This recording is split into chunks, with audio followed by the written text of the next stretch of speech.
We have been using the pump to pump water from our water pan, and it has been very effective. It has been able to supply water, and also it's cost effective because there's no cost involved.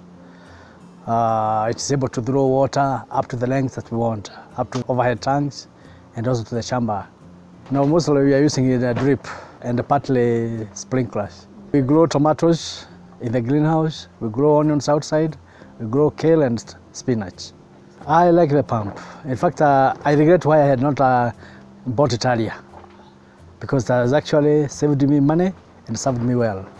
That one I'm a very satisfied person, and I would not hesitate to recommend to anybody else.